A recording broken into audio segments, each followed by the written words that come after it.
Bon, je voudrais ici d'abord remercier le Seigneur le plus haut qui m'a donné cette opportunité de pouvoir accompagner mon jeune frère, le vice-premier ministre, le brillant vice-premier ministre de la Défense, afin de pouvoir contribuer tant soit peu à la situation que connaît notre pays aujourd'hui. Il est vrai que nous sommes agressés. Ça ne date pas d'aujourd'hui. Je crois que il y a de cela 20 ans, 22 ans, j'étais encore ici à l'époque où j'étais ministre des Affaires étrangères, où Mouzin m'a demandé de venir arrêter l'agression parce que le Sankour était tombé facilement, sans résistance. Mais ici, je me suis organisé avec la population de Bujimaï que je salue, une population héroïque, franchement, avec nos frères du Kabinda.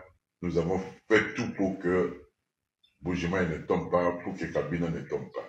C'est l'une des raisons d'ailleurs pour ma modeste contribution, je ne cesse pas d'apporter au niveau du gouvernement et ici plus particulièrement auprès de notre vice-premier ministre de la Défense afin de pouvoir transmettre le message d'encouragement, de la résistance, et surtout, vous savez bien que c'est notre frère qui est à la tête de ce pays. Hier, il est vrai que la population de Bujima, j'ai toujours dit, c'est une population exemplaire. Le gros des problèmes, c'est peut-être au Sankour, là où on ira demain.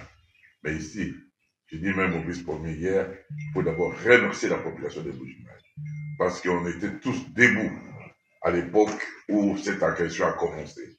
Et Bujimaï n'était pas tombé et Bujimaï ne tombera pas. Rappelez-vous, vous qui êtes encore jeune, à l'époque là, quand je suis arrivé vers 17 heures comme gouverneur, au niveau de la poste, il y avait au moins plus de 2000 personnes. Et quand j'avais dit au nom de Jésus, Bujimaï ne tombera pas, vous connaissez la suite. Bon, écoute, il faut avouer que je ne suis plus gouverneur, je ne suis plus ministre des Affaires étrangères. Là, je m'occupe de l'AMIBA. Donc, j'occupe le poste de PCA.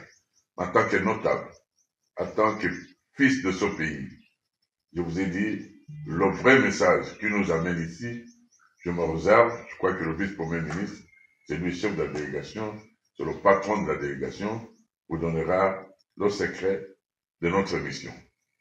Mais pour ce qui me concerne, à l'époque, aujourd'hui, les bases que vous voyez là, il a vieilli. Vous voyez les Benoît Kazadi, vous voyez celui-là, Clinton, si c'est Clinton, ce sont des gens qui ont pris l'âge. Aujourd'hui, là, notre message est qu'il faut maintenant la jeunesse de Kabea Kamanga, la jeunesse de Chileng, la jeunesse du Sankouro, des Kabinda, de l'espace des Grands Kasaï, doit commencer aujourd'hui de se mobiliser pour qu'ils soient alignés parmi les militaires, parmi la nouvelle armée que le président Tshisekedi est en train d'organiser. Je demande à tous nos frères, toutes nos sœurs, les prêtres, les mamans, les jeunes, tous de venir aujourd'hui écouter le message de notre vice-premier ministre, notre frère, qui amène un message fort, parce que l'histoire nous rappelle qu'avec cette jeunesse, avec la ville de Bujimaï et les Kabinda, nous avons tout fait pour que les rebelles n'entrent pas ici.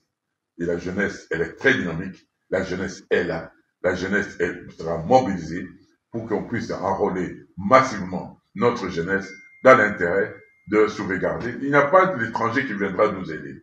C'est d'abord nous-mêmes. Et comme je le dis, chaque abcès a une tête, et le pouvoir d'aujourd'hui, la tête de l'abcès, c'est à Bujimaï. C'est à Kabiakama, à Moubon.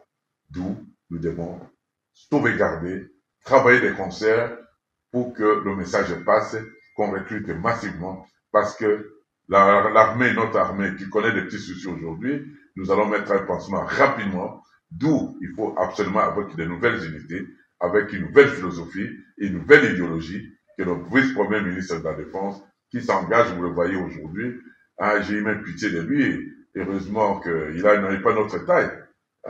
Sinon, je ne sais pas qu'est-ce qu'elle est devenue aujourd'hui, tout entre les deux avions, comme fait le président de la République. Donc, mon souhait est que la population soit calme. Nous sommes là. Et de la même manière, je ne vous ai jamais abandonné.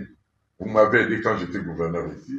Vous m'avez aidé quand j'étais PAD de la MEBA. C'est nous qui avons donné des moyens pour que le Congo ne tombe pas, pour qu'il n'y ait pas de balkanisation. Je vous encourage d'aider encore le vice-premier ministre et le gouverneur pour que nous puissions travailler d'ensemble et sauvegarder et récupérer l'intégrité territoriale de notre pays. Aujourd'hui, le chef de l'État se démène. Notre grande victoire diplomatique que nous avons aujourd'hui, c'est la victoire du chef de l'État. Vous avez vu au niveau du Conseil de sécurité, je crois que c'est la toute première fois qu'il y a une demande de la République démocratique du Congo et qu'on convoque 2 fois de suite le Conseil de sécurité, le plus haut sommet de l'organisation au niveau international. Vous avez vu à Genève, où sont les droits de l'homme, combattre tous les pays derrière la République. Vous croyez c'est quoi? C'est pas tomber tout droit de son cocotier. C'est parce que le fruit d'un travail du président de la République.